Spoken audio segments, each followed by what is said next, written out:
Welcome to the Learning Pines YouTube. We hope this video helps. Hey everyone! In this video, I will explain how to replace your Acura MDX cabin air filter.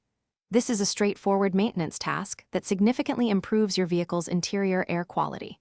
You can expect to complete this job in about 20 to 30 minutes, saving you time and money.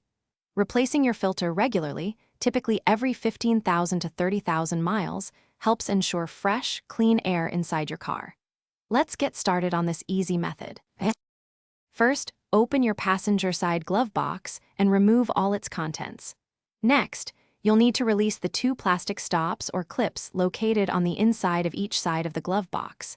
Simply push them inward or upward to disengage them.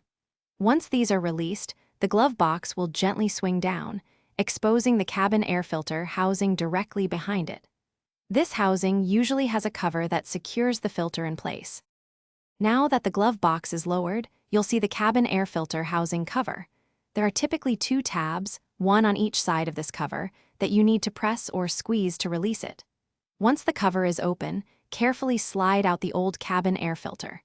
Before removing it completely, pay close attention to the airflow arrow printed on the filter. This arrow indicates the direction of air movement, which is crucial for correct installation of the new filter. With the old filter removed, take your new cabin air filter.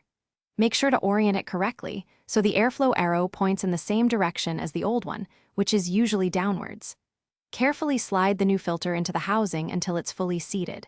Then, close the filter housing cover, ensuring both tabs click securely into place.